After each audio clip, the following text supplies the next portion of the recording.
आदरणीय सभापति जी, कांग्रेस ने विश्वासघात करने के विषय में भी हमारे देश के अन्नदाता को भी नहीं छोड़ा।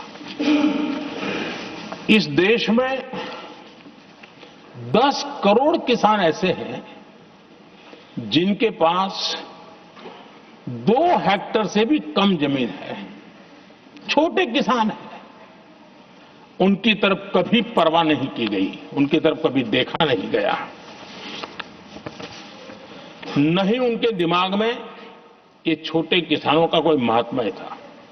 उनको लगता है कुछ बड़े लोगों को संभाल लिया तो गाड़ी चल जाएगी, और यही राजनीति करते रहे। आदरणीय सभापति जी, हमारे दिल में छोटे किसान के प्रति एक दर्द था। हम जमीनी हकीकतों से परिचित थे और उसी के कारण हम पीएम किसान सम्मान निधि योजना लेकर के आए। और आप इतने कम समय में हमारे इन छोटे किसानों के खाते में 4 लाख करोड़ रुपया हमने दिया है। 4 लाख करोड़ रुपया आंकड़ा छोटा नहीं होता है आदरणीय सभापति जी। और उसने हमारे छोटे किसानों को एक नई ताकत दी है, नए सपने देखने का सामर्थ्य दिया है। और मुझे पक्का विश्वास है कि हमारा किसान उस दिशा में जरूर भारत की आशा अपेक्षा के अनुरूप परिणाम देगा।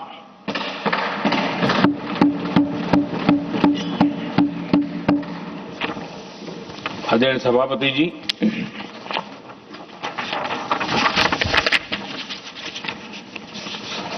यहां कुछ साथियों ने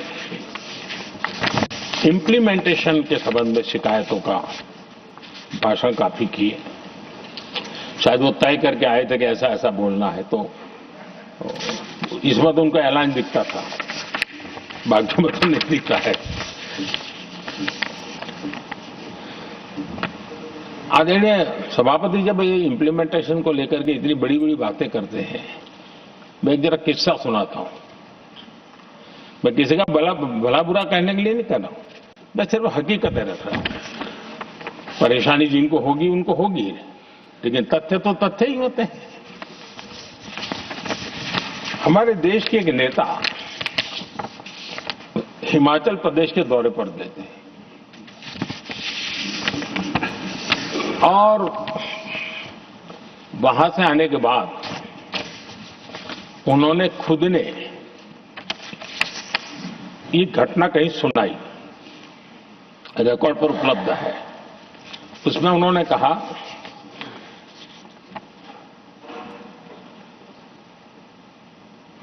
उस नेता ने क्या कहा, मैं उन्हीं के शब्द पढ़ रहा हूं। काफी लंबे समय तक मुझे योजना आयोग से संघर्ष करना पड़ा, क्योंकि वे पहाड़ी क्षेत्रों के लिए अलग योजनाएं बनाने को तैयार ही नहीं थे। मैं हिमाचल प्रदेश गई थी, जब मैं वापस आई तो मैंने योजना आयोग में कहा कि हमारे कामदारों को, वर्कर्स को जीप की जरूरत नहीं है, बल्कि खच्चरों की आवश्यकता है, ताकि कम से कम उन पर सामान आदि लादा जा सके। आगे उन्होंने कहा, लेकिन मुझे बताया गया हम पैसा तो जीप के लिए ही देंगे, क्योंकि खच्चरों के लिए पैसे देने की पॉलिसी नहीं है। इसी भाषण में आगे वो कहती है, अब वहां सड़कें ही नहीं थी। उनका कहने का कारण यह था कि हिमाचल में जहां वो गई वहां सड़कें ही नहीं थी। अब वहां सड़कें ही नहीं थी तो फिर उस पर जीप का क्या लाभ हो सकता है? जीप लेकर के कौन जाएगा जहां रोड नहीं है? लेकिन उस समय योजना आयोग का जोर था या तो जीप या तो कुछ भी नहीं। आदरणीय सभापति जी, ये भाषण किसी और का नहीं, ये कांग्रेस के वरिष्ठ नेता और तत्कालीन प्रधानमंत्री इंदिरा गांधी का भाषण है।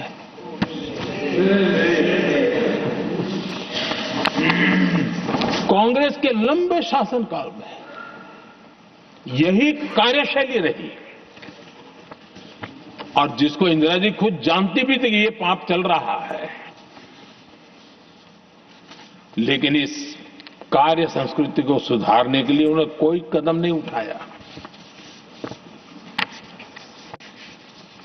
और इंदिरा गांधी जिस प्लानिंग कमीशन की धज्जियां उड़ा रही थी, उसके जन्मदाता उनके स्वयं के पिताजी थे। और प्लानिंग कमीशन को बना और इंदिरा जी ने जब कहा, उसके बीच में 2 दशक बज चुके थे, लेकिन हाल यही था। और 2014 तक सब दुखी थे, सब परेशान थे, सब गलती देख रहे थे, लेकिन सुधार करने की तैयारी नहीं। 2014 के बाद जब आपने हमें मौका और कांग्रेस ने जिस प्रकार से प्लानिंग कमीशन अटकाना, लटकाना, भटकाना वाली कार्यशैली बना दी थी, 2014 में जब हमें मौका मिला तो हमने आकर के काम किया, प्लानिंग कमीशन को खत्म कर दिया और नीति आयोग को बनाया। आज नीति आयोग बहुत तेज गति से काम कर रहा है। अब देखिए एस्पिरेशनल डिस्ट्रिक्ट, वो भी एक बड़ा प्रेरक उदाहरण है। और मैं तो देख रहा हूं कि डेवलपिंग कंट्रीज के लिए, विकास के लिए एक मॉडल के रूप में वैश्विक संस्थाएं इसको अनुमोदन दे रही है। ये एस्पिरेशनल डिस्ट्रिक्ट की ये सफलता बनी है। देश के कई जिले ऐसे थे जिसको पिछड़े मान करके छोड़ दिया गया था और वहां करोड़ों लोगों की जो मौलिक जरूरतें थी उसको भी नकार दिया गया था। उनको तो ऐसे ही जीने के लिए मजबूर कर दिया गया था। और जो पिछड़े इलाके थे वो और पिछड़े होते गए और बर्बादी आती गई। और हालत तो सरकार में ऐसी थी कि जब किसी को पनिशमेंट ट्रांसफर करनी होती थी, पनिशमेंट पोस्टिंग देना होता, तो ऐसे ही जिलों में भेजा जाता था ताकि और खराब करे वो। ये हाल बन गया था, ये वर्क कल्चर बन गया था। हमने इस स्थिति को बदला। सबसे पहला आग्रह किया, यंग होनहार अफसरों को लगाया जाएगा और पूरा 3 साल का मौका उसको दिया जाए काम करने का। एक के बाद निर्णय किए। और आज देखिए किसी समय छत्तीसगढ़ का हमारा बस्तर एस्पिरेशनल डिस्ट्रिक्ट में था, आज वो बस्तर पूरे देश में बस्तर ओलंपिक के नाम से चर्चा में है।